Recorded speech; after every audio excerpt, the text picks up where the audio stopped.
Students, तो welcome to my channel gratitude maths and classes. So आज हम जो स्टार्ट करेंगे वो क्लास 10th का सबसे पहले जो चैप्टर स्टार्ट करेंगे वो है स्टैटिस्टिक्स।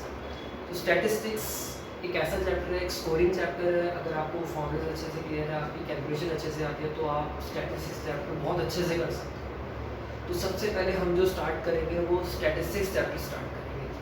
अब देखो, ध्यान से समझना कि स्टैटिस्टिक्स में आपके पास कुछ टॉपिक्स हैं जो इस पूरे चैप्टर में हम लोगों ने कवर करने हैं, लाइक मीन,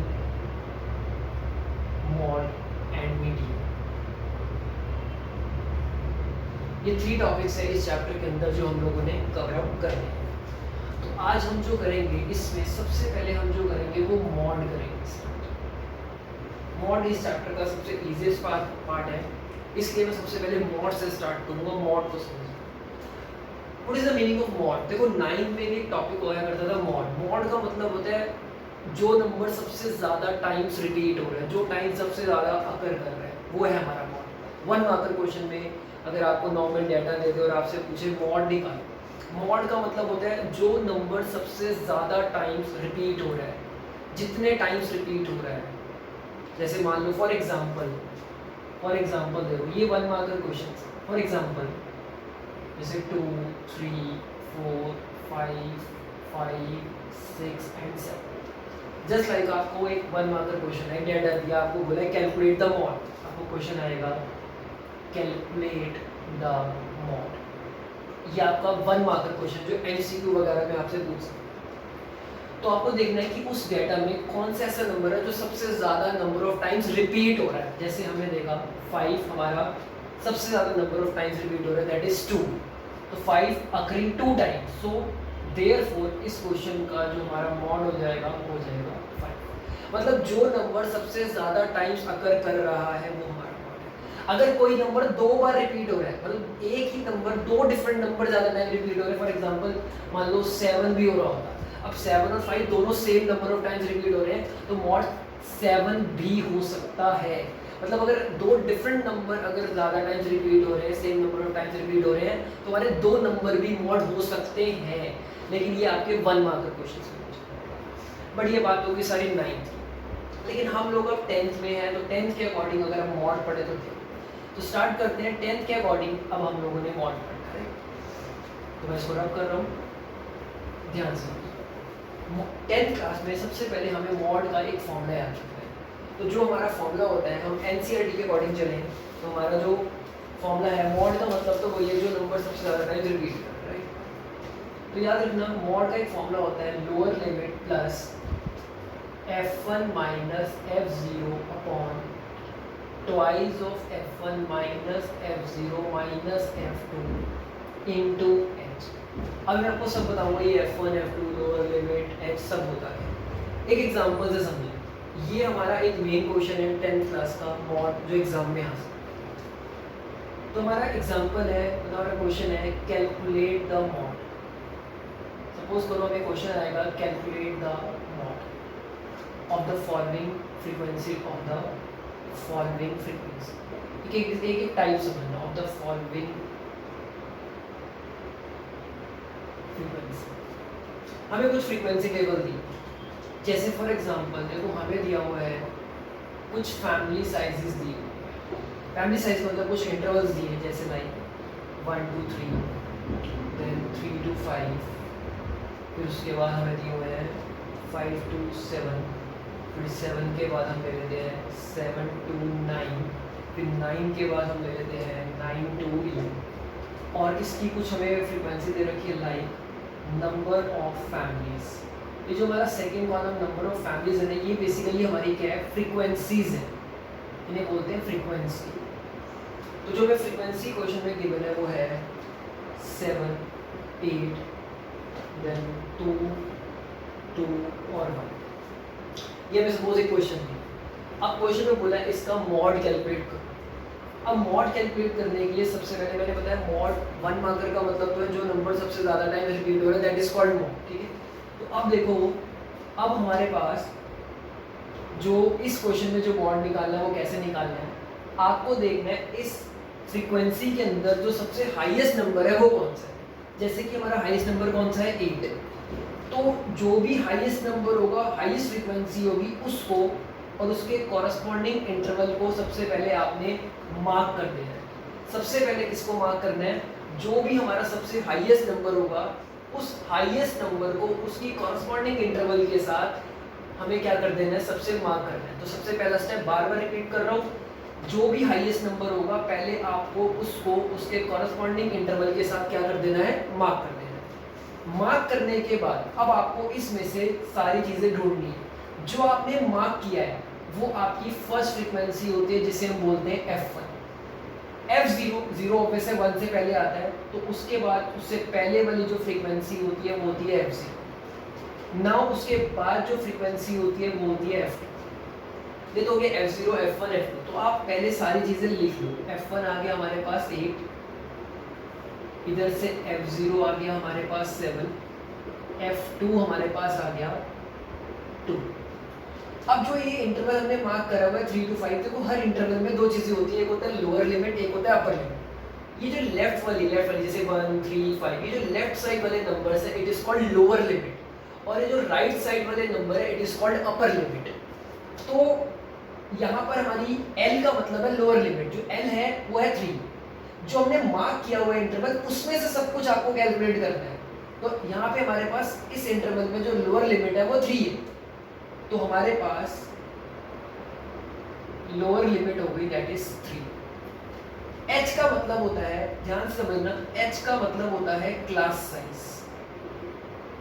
क्लास साइज मतलब इन इंटरवल्स के बीच में कितने का डिफरेंस चल रहा है, कितने का डिफरेंस चल रहा है। जैसे डिफरेंस कितने का चल रहा है? 2 का डिफरेंस चल रहा है। डिफरेंस कैसे निकालते हैं? अगर हम लोअर लिमिट में से अपर लिमिट में से लोअर लिमिट अगर माइनस कर दें तो हमें ये पता लग जाएगा कि उनके बीच में डिफरेंस कितने का चल रहा है। तो 3 - 1 2, 5 - 3 2, 7 - 5 2। तो अगर हम अपर लिमिट में से लोअर लिमिट माइनस कर दें तो हमें ये कैलकुलेट हो जाएगा कि हमारा क्लास साइज कितने का है, जिसको हम रिप्रेजेंट करते हैं H से। तो यहाँ पे हमारा क्लास साइज है 2। अब हमें हमारी सारी वैल्यूज मिल गई। हमारा अगला कंसेप्ट होता है मॉड का फॉर्मूला। देखो फॉर्मूला लिखना कंपल्सरी है क्योंकि फॉर्मूले के मार्क्स होते हैं F1 - F0 upon twice of F1 - F0 - F2 into H। अब हमें इस फॉर्मूले में सारी वैल्यूज पुट करनी है, राइट। जैसे अब इस फॉर्मूले में हमारे पास क्या है? लोअर लिमिट हमारे पास कितनी थी? 3 प्लस F1 - F0, F1 हमारे पास क्या थी? 8, F0 क्या है? 7। ट्वाइस ऑफ F1 मतलब 2 को मल्टीप्लाई करना है F1 से 8 माइनस F0 कितना है हमारे पास? 7, F2 कितना है हमारे पास? 2 इंटू H कितना है हमारे पास? अब यहाँ से कैलकुलेट करने के बाद चलो यहाँ मैं कैलकुलेट करता हूँ, ध्यान से समझना। 3 plus 8 - 7 1 upon 2 8 16, 16 - 7 minus minus plus 7 - 2 कितना होगा? -9। तो यहाँ से अगर हम 16 और इसको सॉल्व कर दें तो ये हमारे पास आ जाएगा 9, 16 - 9 हो गया 8, ये आ जाएगा आपका 8। तो यहाँ पे 8 आ गया और डिफरेंस आ गया आपका 2 का, 16 और -9, सॉरी क्या आएगा आपका 7 इंटू 2, तो 3 + 2/7। अब हमें मेन क्या करना है? एलसीएम लेके सॉल्व करना है। जब भी एक भी टर्म फ्रैक्शन में आ जाना तो आपको हमेशा एलसीएम, डिनोमिनेटर में कुछ नहीं है 1 लगा दो अगर कंफ्यूजन है। एलसीएम आएगा आपके पास 7, 1 के टेबल में 7, 7 3 = 21 plus 2 which is equal to 23/7। अब 23/7 को बेसिकली आपको डिवाइड करना है और इसको डिवाइड करोगे तो ये आ जाएगा 3.206। तो इसको डिवाइड करने पर आएगा 3.06। आप एक काम करो, डेसिमल के बाद सिर्फ 2 डिजिट तक निकाल के छोड़ो। देखो मीन मॉडल में क्या है, मीन मॉड यूनिवर्स कंसेप्ट में क्या है, डेसिमल के बाद 1 या 2 डिजिट आंसर आप निकाल के छोड़ सकते हो। देखो ये जरूरी है कि कई बार क्या होता है पूरा डिवाइड हो जाता है, कई बार पूरा डिवीजन नहीं हो पाती। सो इसका मतलब हम डेसिमल के बाद 1 या 2 डिजिट तक निकाल के हम लोग आंसर छोड़ सकते हैं। ज़्यादा से ज़्यादा 2 डिजिट तक निकाल दो। अगर 2 डिजिट तक निकालोगे तो इसको डिवाइड करोगे तो और आगे जाएगा तो कुछ 8 आ जाएगा, फिर 6 आ जाएगा। तो ऐसे करते करते पूरा डिवाइड भी हो सकता है और नहीं भी हो सकता। तो ये जो 3.286 आया ना, ये हमारा बेसिकली मॉड है। तो मॉड सबसे इजी कंसेप्ट है। ये हमारी एनसीईआरटी की सेकंड वर्कशीट है 14.2, जो हमारा चैप्टर चल रहा है हमारा बेसिकली। अब बुक्स न्यू चेंज हो गई है, किसी के पास पुरानी बुक्स हैं तो उसमें 14.2 होगा, या किसी के न्यू एडिशन बुक्स हैं तो उसके अकॉर्डिंग आप देख लेना क्या होगा।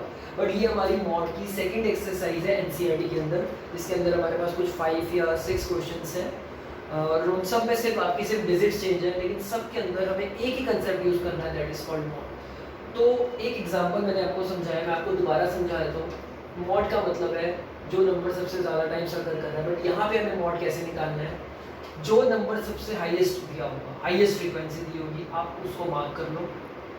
उसको मार्क करने के बाद उसमें से पहले सारी values F1, F0, F2, H, class size सब कैलकुलेट कर लो। फिर उसके बाद उस फॉर्मूले के अंदर ये जो वैल्यूज़ आपने कैलकुलेट करी है इस फॉर्मूले में पुट कर दो और फिर उसको कैलकुलेट कर दो, तो आपको आपका मॉड मिल जाएगा। तो मॉड का जो मतलब है वो ये। एक छोटी सी चीज़ और समझ लेना, बाई चांस ऐसा कभी हो जाए, ये जो हाईएस्ट नंबर 8 है, ये यहाँ की जगह मान लो यहाँ पर होगा हाईएस्ट नंबर, तो ये हमारा F1 बनता। अब उससे पहले कोई नंबर नहीं है तो F0 हमारा 0 हो जाता। मान लो ये 8 जो हाईएस्ट नंबर है वो लास्ट में होता, तब हम क्या करते हैं, तो 8 हमारा अगर लास्ट में होता तो मीन्स ये मेरा F1 हो गया, F0 मेरा फिर ये हो जाता, और उसके बाद वाला नंबर वैसे कोई है ही नहीं तो F2 हमारा क्या होगा, 0 होगा। तो इतनी चीज़ समझना कि हाईएस्ट नंबर आपका कहीं पे भी हो सकता है। अगर मान लो बार बार दोबारा रिपीट कर रहा हूँ, अगर ये 8 हमारा यहाँ पर होता तो F1 हमारा फिर यहाँ पर होता, उससे पहले कोई नंबर नहीं है, अगर उससे पहले कोई नंबर नहीं नजर आ रहा तो ऑब्वियस F0 0 होगा, अगर उसके बाद कोई नंबर नजर नहीं आ रहा तो F2 की वैल्यू हमारी क्या रहेगी, 0। वो अपने भी समझ आ जाएगा, जब उसके बाद कोई नंबर ही नहीं है तो हमें वो वैल्यू क्या लेनी पड़ेगी, 0 ही लेनी पड़ेगी। सो सारी वैल्यूज निकालने के बाद फॉर्मूले में वैल्यू डालने के बाद उसको आप कैलकुलेट कर दोगे तो आपको समझ आ जाएगा कि हमारा मॉड क्या। तो ये हमारा स्टैट्स का सबसे इम्पॉर्टेंट और मेन कंसेप्ट है मॉड, जो आपको एग्जाम्स में पूछा जा सकता है। तो ये मॉड की सबसे पहली टाइप है हमारी कि मॉड कैसे कैलकुलेट करते हैं। तो हमारी एनसीईआरटी में ओनली 5 या 6 क्वेश्चंस हैं, जो एक बार आप ट्राई करना, बहुत इजीली आंसर निकलेंगे। फिर भी अगर कोई प्रॉब्लम होगी तो मैं उसको सॉल्व करूँगा, अगर आपके पास कोई प्रॉब्लम आती है तो मैं उसको दोबारा ज़रूर सॉल्व करूँगा। अभी और भी टाइप्स हैं, हम अभी और भी क्वेश्चंस करेंगे, नेक्स्ट वीडियो में हम कंटिन्यू करेंगे, अगली मॉड की कुछ और टाइप्स कैलकुलेट करेंगे, जिससे कि क्या होगा, आपका जो मॉड का कंसेप्ट है और ज़्यादा क्लियर होगा। अभी फिलहाल ये सबसे बेसिक टाइप है, जिस पे बेस्ड हमारे एनसीईआरटी में कुछ 5-6 क्वेश्चंस हैं जो आप लोगों ने एक बार ट्राई करने हैं। ठीक है, करना ज़रूर, और कैलकुलेशन ध्यान से करना, फॉर्मूला ध्यान से पढ़ना, कोई चीज़ ना समझ आए इसी वीडियो को 2-3 बार देखना, आपको क्लियर होगा। तो आज की इस क्लास में हमने सिर्फ एक ही टॉपिक कवर किया है, दैट इज कॉल्ड मॉड। हम एक एक टॉपिक करके करेंगे, हमने स्पीड नहीं रखनी, हमें समझ आना चाहिए, तो एक एक टॉपिक करके करेंगे, वो हमारे लिए ज़्यादा बेटर है। बाकी हम अब नेक्स्ट क्लास में, मतलब नेक्स्ट वीडियो में कवर करेंगे। Thank you.